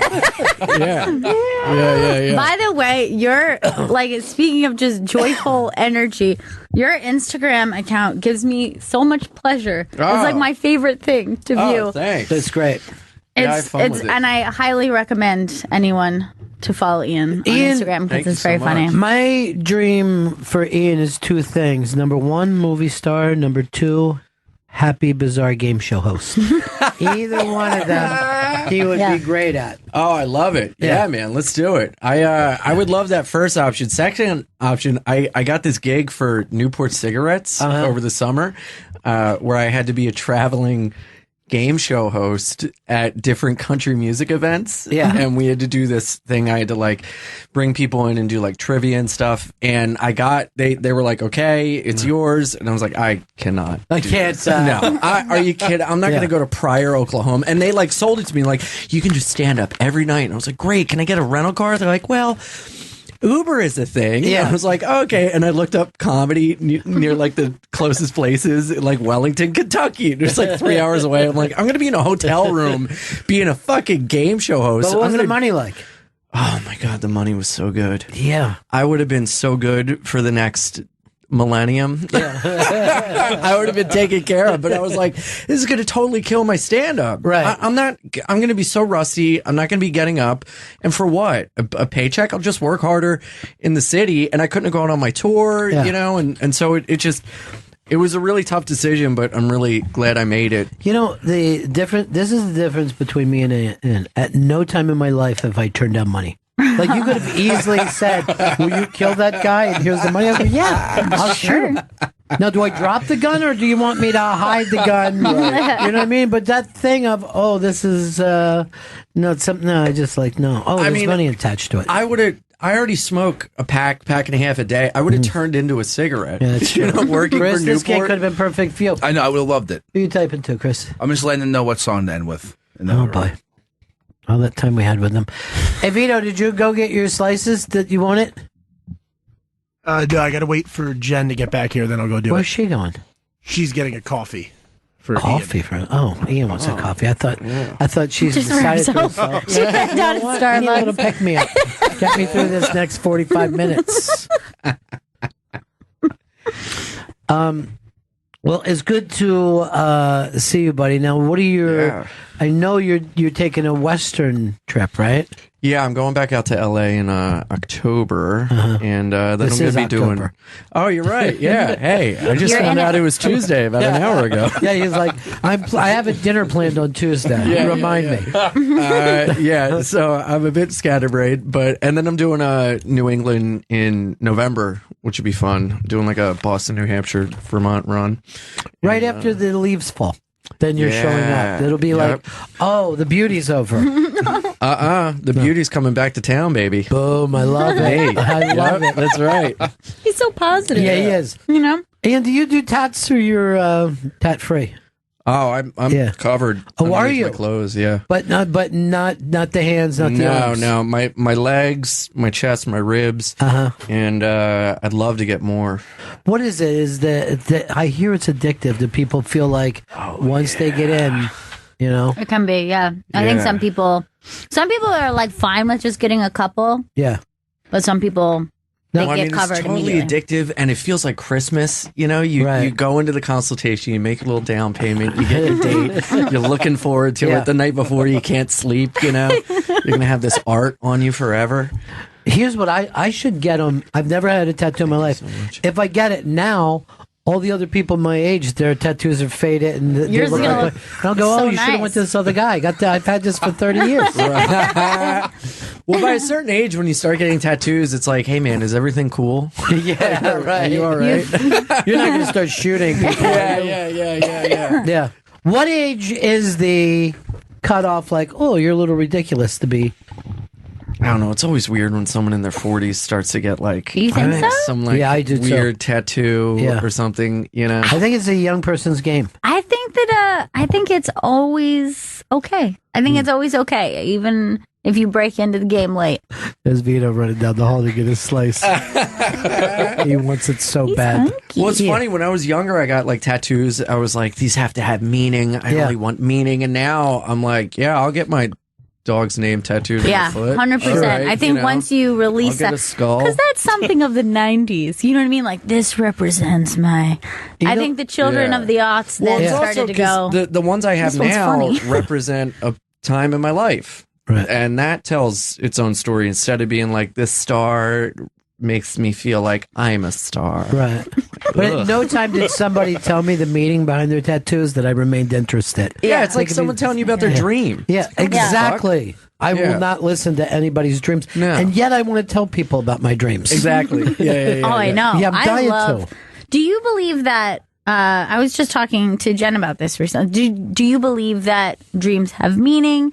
Do you look into your dreams and try to extract meaning? Or are you someone who's like, I saw a weird thing, and now that's why I dropped it. I'm going to say a sort of yes and no, because I don't think that all, but I think that your subconscious could be trying to wake you up to something. Now, here's the thing to remember in your dreams, and I forgot who I got this from. Who was the other guy besides Freud? The guy who was Jung. Carl Jung said Jung. this. So he said, everything in your dream is you. All right, the shark is you, the lady screaming on the beach, it's all you. So you don't attach yourself to just the person who sees. And once I thought about that, I took it a lot less personal and started to think, what is going on in this story? And any of that young stuff is always about the story means something anyway. The story of all fables means something. What does it mean to you? So that stuff, to think about thinking, I think, is a good idea. You know what I mean? Yeah. And also, I think if you have something that is reoccurring, there must be something that you're trying to get at, I think. Right. I always try to derive where the dream comes from. You know, like if someone or something shows up, like, okay, what was I doing in the past week that would put this into my subconscious? You know, but then sometimes you have a dream where your teeth fall out or you punch someone and it's like in slow motion. You're like, where the fuck did that come from? You can't punch. And I learned this in my dreams. I grab, I headbutt, or bite in the dreams. I don't attempt to punch. Yeah. And What is that weird underwater punch? You're Like it trying feels to like move you're your like, real arms. Yeah. That's what it is. It's horrible. You're trying to move your arms and they don't go. Or like in real life, I'm saying. Yeah. So that's when you're like in the bed like that, twitching around like a puppy. Yeah. So look, grab close, pull him in. That's good. Headbutt or bite. Look, he didn't get a slice. He looks so upset. He looks Why does so it make you upset. happy? We're all friends here. Yeah, we all felt bad for him. Yeah, I am friends, but I still feel bad. And I think, by the way, I think teeth falling out has something to do with vanity. I think I've heard that before. I Like, heard it people had are to do with change. money. Yeah. There you go. Jen, look it up. Chris Jen- refuses. Wow. It's like we all interpret things differently. What does falling out teeth mean? More flossing? Means you should floss more? I just went to the dentist last week. Yeah. And then I had Okay. a dream that my 2 teeth fell out. Well, you're coked up all the time. Yeah. Throw meth. Yeah. That's not good. Yeah. I'm injecting the meth into my gums. That's fun. Dreams where you lose teeth are typically associated with feelings of powerlessness and loss of control. Okay, got it. My daily life. I have had reoccurring dreams since I was a child that I was in a car that loses control and goes into the water. And usually as a child, it was always, usually you were driving the car or Sure. my mom And would you be know I was driving drunk. the car and I was in the back seat being like, we're going in the water, like constantly. Here's one of the reasons, Constantly. though. There are so many like those canals and things down where you grew up. Yeah. You know what I mean? It could Like, have something to do with it. anytime it rains, there's just 2 streams on either side of you, and they're all dry normally, like the LA River. You know what I Yeah. mean? And then it rains and they can flood. There's so much, sogginess to Florida. So that would have been around a lot. Definitely. But also, your mom had a fear of that, and you might have heard her say it, and that got stuck in your head. Yeah, and because always in the dream, we're kind of bobbing at the top for a little bit. Yeah. Like, those stupid, like, there's like there are bikes that you take out on the water with a giant big wheel kind of thing. Oh, It kind of does that for a little bit, and then it starts to go under, and I'm like clawing at the window. Since I was a kid. Do you remember, like, your mom was a little bit phobic about it, and she would, because somebody would drown every once in a while like that. So she'd have those little things that break the window. Yeah, 'cause what happened was- and I'm like, don't tell the kids about that. Because of that, I know exactly, like, there's specific ways for you to get out of a car if you go into the water, because you have to let the car fill up with water. You don't can't just open do the it door. right away. You can't open the door. You have to let I the let it get down this far. And so you got to breathe on the top of the car. But the thing is, if you're in deep water, you're going to panic because the car is also sinking at that same time. And then once it's totally filled up, you're free to swim through the window or the open door. Or But else then it'll you've be gotta fighting you. Interesting. Yeah, because it's rushing in. I never knew that. Yeah. Wow. Did good. you know that if you hit a deer, you're not supposed to slam on the brakes because it puts the front of your car down? The deer will hit the hood and go through the windshield and kill you. So you're supposed to hit it head on? I do that no matter who I hit. I don't limit it to deer. You brake for nothing. That way you can keep going. I'll speed through farms. Yeah. But that's so specific because that's just like one circumstance in which you do that. So it's a drowning thing. That's wildly specific. But I guarantee you more people have been killed by deer than Sure, of course, most yeah. things. Yeah. Because hitting a deer is like hitting a truck. It's fucking terrible. And Oh, man. almost everyone in my family has hit a deer. Almost everyone I know is Watch like, out for deer. Yeah, when I'm leaving like my parents' place, everyone will yell, "Watch out for deer!" And I'm like, "I'm fine." And I just see these little eyes, and they look like they want to leap in front of you. want to You kill just you. see them like, "Oh, I think I They want to get hit so you can hang out. And like the sick thing about that is like it's open farmland. Like you can go nobody's anywhere. behind us, no one's Yeah. in front of us. You had every other opportunity to go. They're just lonely. Yeah. They just want friends. They probably think in car, is that another deer that I can love? I'll run into it and see if it likes So sad. Can we? They think the grill's antlers. Just gonna rub them together. I can't stand most animals like that. Like I like to see pictures of them and stuff, but when I'm around and I hear a deer on the street and they're That clop, clop, yeah, clop. I can't You ever heard them stand it. scream? Yes. Yeah, it's terrible. What are you doing? All animals are not to say that, I want to start a war with them. I just am prejudiced against almost all animals. You know what? Wild animals. What has a terrifying scream is a swan. I was very close to a pond, and I had my dog with me, and she was really excited. She went down to the edge of the pond to look at the swan, and it was like a demon. It just like turned its head slowly at her, and then just started to like hiss. But it has like layers of almost what looks like teeth underneath like their the new bill, and they're like, it's horrible. It's really, really. I told you. It's more of the hiss. I told you that story about Chris. one of my friends, right? Hiss.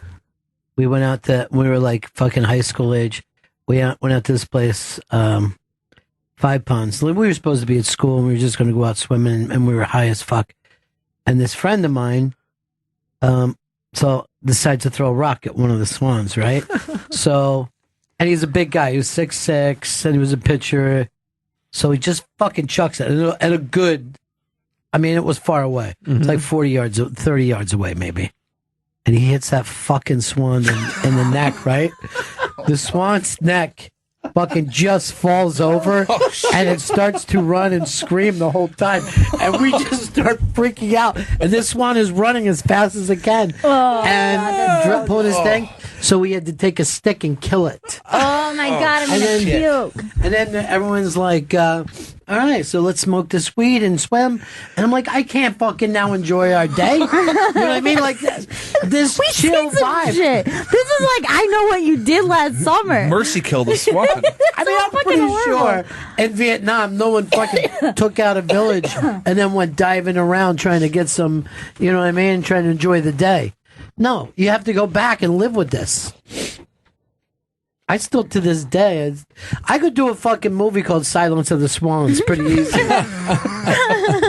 Well, Dr. Lecter, I saw the neck break when it start to run. Now quid pro quo. I'd fuck me. That's your favorite part. Yeah. That's Was your she guy. a great big fat lady? Was she a great big fat person? Please come on in. Yeah. I'd fuck me. I think I got the card right here. It's such an annoying voice. Yeah. Precious. Precious. Give me back my fucking dog. Yes, Goodbye Horses. Maybe the greatest song of all time. Fantastic song. So sexy and weird. How would you feel about finally having a hit, but it's associated with a man tucking it back and dancing? I would be happy with any hit. I wouldn't give a shit if it was Charlie Manson. The Beatles was like, hey, Helter Skelter. Helter still Skelter, still a fucking hit. Thank you. You know, I know some Thank people got you. murdered. Yeah. You know, I didn't know that she was a chick when I first heard this song. I'm just finding that out now. Yeah. Wait, what? Yeah, that's a chick's thing. Well, guess what? I no longer like it. Well, she calls herself a chick. Now I love it. If that's song, all you favorite really band. like, right? You have to also say, I'm a woman. Yes. Yeah. Yeah. But there's never If been they like, get the surgery, get out of town. No. you don't like the surgery. You don't like like the surgery. the cock hanging, but you also want a skirt and a wig. And nice boobs. Yeah, okay. Mm-hmm. Man, that's so specific. You must have difficult time finding. It's okay. Mm-hmm. You know. They're out there. Yeah. It's also when you find one, they're so happy that someone's cool with being I cool didn't know about that. it. Yeah. Well, which also makes it kind of, they get a little attached. You get to be like, hey, here's the law of the land, lady. Yeah. This bird's got to swim. Now, where did you learn about this, Norton? Or did you have the thought on your own? Oh, thought on my own. Young age. I drew a picture and gave it to a kid in like third grade, and the kid told someone I punched him in the face. So you drew it like as a concept? Like, what do you think about this? It's just an idea I've been knocking around. Yeah. So you were literally bone this way. Bone this way. Yeah, and I never knew why. I had no clue. Tons of shame, guilt, and anger. It's the only kind of good sex, though. Oh, yeah. There's got to be some kind of shame involved.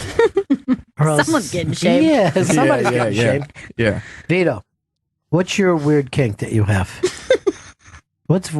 You want to be with Chris because you guys look alike? I don't want to be with him. But you guys have masturbated together, pretending that it was a mirror.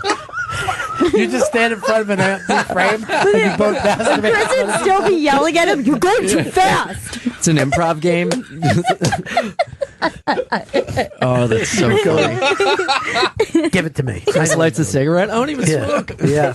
It is a weird thing where, like, you know, everyone's kind of, nobody knows how to deal with these trans issues. Yeah. And there's this argument about, like, gender. And if you feel that you are a thing, then you are that thing. And it's like, well, at a certain point, we have to kind of get, like, honest about certain things. Like, I was with this woman and we were fooling around. And then afterwards, I was like, move, bitch, get out the way. Like, ludicrous, you know? Yeah. And she was like, no, that's violent. You cannot say that. You don't know what it's like to be a woman. And I was like, look, lady, I just got done jerking you off. Like, I don't think you fully know what it's like to be a woman either. Can we just get honest here? And she was not pleased about that. You love jerking the gals off. That's your thing. Yeah. I mean, if it leads to that, sure. You know, I ain't afraid of it. You know, But love to even if it please doesn't people. lead to that, you're happy just being in the company. Yeah. That's I mean, sweet. men, women, trans, whatever. I'm more attracted to women. I love women. I have more of an emotional connection with women, but I kind of have like a carnal thing with men and trans women. Now, I've dated trans women, but I don't think I could date a dude. Now, your thing, though, women, I think they tend to get jealous faster with somebody in your situation than they would just a guy who's only attracted to women. Am I wrong about that, Gail? Because I've noticed... I might not be the best litmus test Well, I'll on say that, this. but Women are pretty okay with guys that like separate women partners. You know what I mean? Where are they? They're around. Let's do a swap. Yeah, but guys that are attracted to both women tend to think that maybe it's a thing of I'm not the full package here. You know what I mean? I think that there's probably some insecurity that definitely gets wrapped up with a lot of women if the idea, I mean, first to be comfortable with an open relationship, but let's even say that it's not an open relationship. Yeah. I think there are probably a lot of women who would go, man, this makes me feel a little strange knowing that he's been with men and women both. Yes. Some women are weirded It's out by probably it. Now, Chris, your thing is you only date women from Central America. Oh, it's one of my your things. thing. That's your thing. Costa Rica, Yeah. Nicaragua. Yeah. Who else fits into that? I You have to fix your Tinder location. Belize, maybe? That's in there? Oh, yeah, you're right. Police is done that. Honduras, or is that South America? I think No, I think you're onto something with Honduras. Yeah, I believe Honduras is. You're starting to know Central America. Started dating this We girl. just solved children illiteracy and geography. Yes. Just date more. Yeah. Guatemala, that's in there too. Now, that one surprises me. I did not realize. I'll tell you this. I didn't know El Salvador was in fucking Central America. Yeah. Your dick did. Yeah. And then Panama, of course. Panama. That's the fucking national anthem now. Panama. Lucky. Oh. I would never kneel. I would never kneel for that. But for Panama, I can't. I can't even sit down with Panama. I can't stay mad at you, Panama anthem. nonstop. I get a little nervous when he's talking too long. Though. I like to push my seat back and just stop explaining shit, man. Let's get to the song. She's running kind of hot tonight. You can't cough anymore, Chris. Laugh. Yeah. Anytime he Die. laughs, he goes into. You were That's why you quit coughing. Right into the mic. I apologize. Yeah. He had to snort back up the tobacco juice. Yeah, Oh my God. I quit for a Oh, year. that gave me It chills. was great. Yeah. Jump back in. The wheezing is worse than it was. It's just, and I'm smoking. Beautiful Weezer. I just want to let everyone know. Ian Finance is in studio. Ian's hosting his monthly show at Union Hall in Brooklyn on Sunday, October 15th. And you can see Ian in L.A. from October 23rd to the 30th at a few different clubs, including the Comedy Store. Go to ianfinance.com for tickets and more information. And on Twitter and Instagram, it's at iAnimal. Ian, your show, is it just straight stand-up, or what do you do when you're once a month? No, it's a show called Picture This, and so we get animators from the New Yorker late night. Oh, I've heard about this show. I didn't know it was yours. Yeah, and so they animate while the comics are on stage, and it's wild. Yeah. It's so fun. And Now, That sounds so awesome. when you're doing your bit, if you're telling a story, they'll try to animate that while it's happening. If you're telling your Right. jokes, they'll animate that. Right, or you can get into it with the animator if they draw you in a weird way. Be like, what the hell is this? Yes. And then give them shit. Do you really feel like I'm that fat? Yeah. Or sometimes, like, since I host it, it gets like, I'm kind of wild, so I'll sit into the crowd and have these people like tell how they met and have the animator animate it, and then kind of rip them apart and in like a fun, loving way. But I remember they were going to do, when I had my first radio show,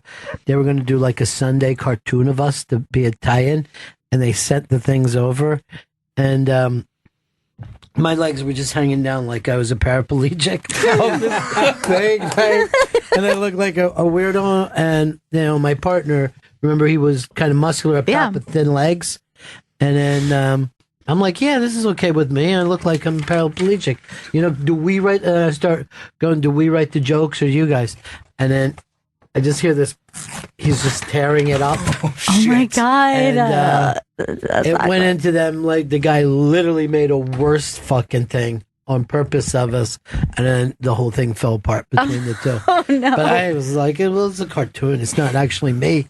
And my legs are fucking hanging down, looking like they don't work. I've had like people animate me and send me pictures, and it's always so cool that someone would take the time to draw me, And I had this one person, they animated me, and it was like the most unflattering thing I've ever seen in my entire life. Oh my God. Okay, I just want to point out first and foremost, your eyes do not do that. No. Just so you know. This is literally a pederast. All right. Yeah. I know. But we've since become friends, and she's like drawing other pictures. She did this as like a fun caricature, and I was like, oh, thank you. But she's actually come on the show. She's a great animator, and I would never let her anywhere near me. No way. Here, find out what's really flawed about me and expand upon But like, not even just like the regular stuff that you don't like about your body, like creating things that you didn't know you didn't like I didn't about know your my body. mouth curved that way. Thanks. It doesn't. You're a handsome man. That's What do right. men like Scream you? it. Thank you. Yeah. Look, these people are holding hands. Ugh, so heartbreaking. Yeah. It's all too much. Do you think that at one point while they're holding hands, one of them is like, okay, can we stop? I would do this. Yeah, I don't like. Do we have It's to like do me this? and a hug. I'm like, I think that's plenty. Yeah. Plenty of hugs. Did you get the shot? Can we stop? Today I hugged Chris because I thought it was awkward to just hug everyone else involved, And he doesn't like he was hugging, so right? upset. Not a big hugging fan, no. I like to hug. What happened to you? Probably something terrible, but not that I know of. You won't even hug Daddy your gave brother, me right? bad hugs. Very, very rarely, yeah. But I go in for it for people. You got to. I haven't told I'm a great hugger, and I appreciate I can see that. Mm-hmm. Yeah. I can see that. And you're also empathetic, and none of us are here. Your spirit goes through when you hug. Yeah. You exchange energies. Like Chris, I don't like that. I didn't. Here's Well, 'cause how he doesn't have a this is soul. how much I lack empathy. I was the only one on my bowling team to show up on 9/11. Hey, we gotta beat those guys. Knock those pins down like the Twin Towers. Nobody else was there. And I'm like, what the fuck? I thought this was the semis. Vito, you never got the slice you were looking for, the free slice? When I went back up there was no pizza. And I saw more when I went to get Ian. They were still handing it out. When I went up there was pizzas on the floor, but those were all empty. Then they're not pizzas. That's I a wouldn't box. even never even garbage. consider something on Were the you floor on the to be first floor pizza. or up top? Up top. I think they were on the first floor. You saw him on the first floor, yeah. Are you sure of that? Did you go upstairs? No. Then you saw him on the first floor. Yeah, but I didn't see the actual boxes. I saw people walking around with pizzas. I mean, let's be a detective here. All right. If you're going to call me into court, I got to say the absolute truth. I saw people coming through the lobby, need a but shadow I of don't see doubt. where they picked them up. I did hear people say, "Don't give to Vito." I heard that a couple That's the times. thing is, you're Italian. You're the one person you thought that would want to get it. Yeah, because I'll grade the pizza and I'll be like, this is what my people think of your pizza. I give it 2 meatballs down. Yeah, that's him. Vito. The Italians, what happened to them? They were such craftsmen. We got too involved with organized crime, and then organized crime took a big hit. You know, anytime you see a building in this city and you love the stonework, 100% of the time it was Italian. Italian. And they did that. They did that for 30 generations. They did it up into the 50s. And then these craftsmen who handed this down from father to grandfather and all the way down, they go like this. I want my boy to go to school and learn to be marketing. And it's a fucking pity. Yep. You've taken beauty out of the world. That's because every generation wants the next one to have an easier life. I don't want you to break your back. Some back's got to be broken. Yeah, and we're having trouble rebuilding all these things because we don't have enough roofers. Roofing used to be something that you're like, oh, I can do that. I can raise a family. I can, you know what I mean? And now they're like, I don't want my son to climb up on that roof and do that essential work Also, that these roofs need. Roofing can become very monotonous, so a lot of roofers get involved in like drugs. Roofies. Yeah. They pass out on the roofs. Yeah. Get it? Yeah. I asked these guys one time they were roofing a shopping center by me. I was like, "Are you guys union?" And they're like, "Yeah, Budweiser." Yeah, that's like, good. okay, all right, That's you're good. about to fall off a roof, pal. When I was, I know this sounds crazy, when I was little, you could get the roofers that give you a little piece of tar that you could chew on. Chew on it? Yeah, everybody used to like to chew on tar, and they said it cleaned your teeth. Really? That seems satisfying. True. Was it, Yes. Is it toxic? No, it's good for you. Yeah, no, It's you a gotta nice little swallow a piece of little tar. tar. You already know. That's why You I already smoke cigarettes. Nothing but you have no fear of germs. I have no fear whatsoever of germs. I don't think about it that way. I mean, I wash my hands, but Yeah. that's about as far as I'm taking. I don't do that thing where, here's the biggest one. Someone's like, oh, I just sipped this, and or maybe I'll give you a different straw. No, don't even bother. I don't think about that stuff. I think if you focus on it, that's how you get sick. If you believe in the disease, you'll get it. That's what I think. I think I've probably fought off more diseases than anybody else because I just don't believe in it. And the other thing is this. Yeah, I'll share needles. I don't give a fuck. You know what I mean? I'm not going to act like, oh, my blood's so much more important than yours. Let's fucking not waste all the needles. But I Let's think split them. People who won't share this drink with you, I find it a little insulting. They're fucking. Well, let's like say, oh, I didn't know you went in that pool, so I'm not going to go in the pool now. Stop it. My mom used to put Ian Only on my drinks at that's so sports, and fucking all the sweet. kids thought my last name was Only. Like Mrs. Only. For Ian's the mouth only. Yeah. If she only knew. Yeah, right. Exactly. You're gonna wave. You'll go down on just about anybody that'll let you, and yet you're not going to share a fucking. That's fucking crazy. This guy, Chris. Why do I get to see him every time? That fucking fat guy. He looks like Fat Jew, but he's not. He's from the. Oh, DJ Khaled. Is that who it is? Yeah. Yeah, that's DJ Khaled. Why is he everywhere? I don't know. He's been popular for producers. He's a producer, I believe, but he's been around for about a decade now. Yeah. Yeah, but he's also like pretty dumb. Yeah, and people love it. Yeah, because he has like a Snapchat. He's the most popular guy on Snapchat, and he just fucking talks nonsense, and people fucking. But isn't love he it. just like Fat Jewish? He looks just like him to me. Without like the man bun? Yeah, I don't know all that. I don't watch Fat that Jew has closely. a man bun. His Snapchat just really blew up because he gives people the keys to success. Is it a joke thing? No, he actually really thinks he's helping people. It's Dante Nero. It's like Dante Nero in here telling every young man how to get laid. Yeah. You got to look at her and say, I break up with you. Yeah. You gotta love her, but hate her with your dick. I never. Yes, that's good. But this whole thing of men are this way and women are this way, and I go, are they though? Yeah, you know what I We're mean? all Like different. Yeah, most men don't do the same thing as other men. Well, to go back to, not to bring it down, but that whole, I think men have an idea of what they think men should be, and it blocks their ability to be sympathetic, emotional, because the whole trope of men is you don't cry, you're serious, you're stoic, and if you're not, that's perceived as weak. And that needs to be broken down. It's totally okay to cry. It's okay to tell someone you love them. Could you do me a favor and help me call my dad and my brother? Because they fucking hate it that when I was really little, I used to cry at least once a day, every day. I would just get my little fucking feelings hurt. And they would be like, ugh, dude, what's mommy's little girl doing right now? Yeah. You're Bobby's little girl. But my feelings would get fucking hurt as a kid. I was a sensitive kid. Me too. It didn't mean that I wasn't, a fucking knock-around boy. I was. But at some point during the day, something that would happen. Like I could watch a movie when I was a little kid and my heart would break. Yeah, I think it's a shame that we impose that on young boys so much. Chris, you make sure you don't cry, right? Yeah, I've rarely ever cried. I've never seen you cry. Remember when you cried It's like a Cure song. with when Fez retired Yeah. and everybody said you faked it? It's because I don't do it very often, but that was a But real what was tear. the sound? faked the cry? Sound. He was Let me making. hear it. Let me hear it. I think it was that- No, it wasn't like that. Chris, I'm from Costa Rica. I break up with you. Chris, you choose smoking over me. You know what I'm gonna do? You smoke too. I'm gonna find a reason for her to break up with you. Just to see you if I cry. can do it. Yeah. Yeah.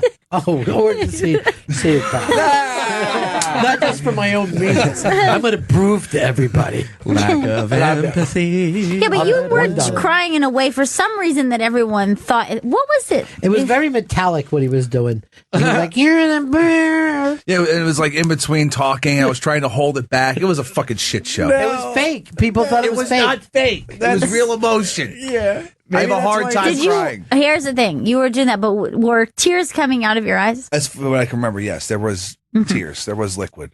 There He liquid maced tears. himself Not beforehand. only that, but fucking Chris was going to leave me too at the same time. He tried to make it up, and he goes, "Well, look, I signed on with the Ron and Fez show, not just you." And I was like, "Okay, Chris. well, you have the rights to do that. Where else is he going to go in this building now?" That's what fucking happened to him. I said, "Go out, take a walk around, see where else you could go." But you know what was Then he great started about really that? crying. Now I no longer have this single piece of loyalty to him. At any time, I could put a knife in his back and feel like I should, like he deserves it. It was a weird sound. Peter, see if you can find somebody Like a must deer put it on crying. YouTube. Yeah. Sound like a swan in the pond. Your dad didn't want you to cry when you were younger? Oh no, he once I was biting my fingernails and asked, "What are you, a bitch?" This For biting your finger? For biting my fingernails. He wasn't You a don't very. want to I do wonder why you anything don't like effeminate hugging. about those guys years ago. No, They did not like. Mm-mm. They didn't like anything like that. Now it's almost like all the fathers can't wait till their kids do something. If my kid ain't trans, I'm beating him. That's right. You'll put that. First of all, you could just easily make them think that that's normal from you know what I mean? Oh, and my they'll fall God. right into it. Oh, Jesus. They don't know. Yeah. We have to fucking teach them. They're as dumb as dirt. Yeah, it's insane people listen to kids. When I was teaching, parents would be like, well, the kid said, and I'm like, your kid's a fucking idiot. They are. Are you serious? That's not their fault. Their little brains haven't even formed. Yeah, why do little you soft even brain. listen to them I at don't all? listen to anything. Because they try to overcorrect because no one listened to them. They just got beat all the time. And they're like, Right. you have all the rights in the world. When Transton. When I was a server in a restaurant and these families would come in, and I'm not kidding, this is not like it happened once. It would happen constantly. They would come in and they would be like, Madison, where do you want to sit? What the fuck? Like, since when? Like, I never had that. Like, they would say, oh, what do you want? Where do you want to sit? What should we order this? Do you want an appetite? I was like, whoa. When I was like that size, my parents were like, here's where we're eating. Here's Right. where we're sitting. Yeah. Make sure you behave. And like, I would never say you guys were like strict in any way. No. That was just like, hey, you're in an adult world. And so you're invited, you can live in this adult world, just like, here's the rules. But these parents were like checking in and asking them like, where should we do this? And like, my child wants to move tables? What? Here's what I think. No! I honestly believe that children are the future, so this is my time. You know what I mean? This is my time. You got the whole fucking future. Look at Tom Petty. How many years do I have ahead of me now? Yeah. What is it, Chris? Just want to say Ian Finance is in the studio. He'll be hosting this monthly show at Union Hall in Brooklyn Sunday, October 15th. You can see him in L.A. from October 23rd to the 30th at different clubs around the city, including the Comedy Store. Go to ianfinance.com for tickets and more information. And on Twitter and Instagram, it's at iAnimal. And he's just great. Everything about him is The great. best. Thank you. And I guys. literally, Appreciate I it. have this feeling. You know what I mean? When it comes to you, I don't worry about you. I think something incredibly good is going to come across one day. Something life changing. Oh man. Well, thank you. Yeah. That means a lot, man. And I don't appreciate think that. any of your friends have a shot. I'll ask about that. I mean, I just think it's just you. I don't know if the rest of them will be able to eat. That makes it sweeter, though, doesn't Yes. it? Yeah, well, I got to break in the door, kick it open. I'll bring them through.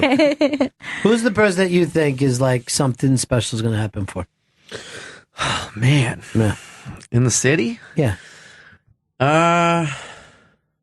Man, I think Katie Hannigan's a hilarious, unique comic. Yeah.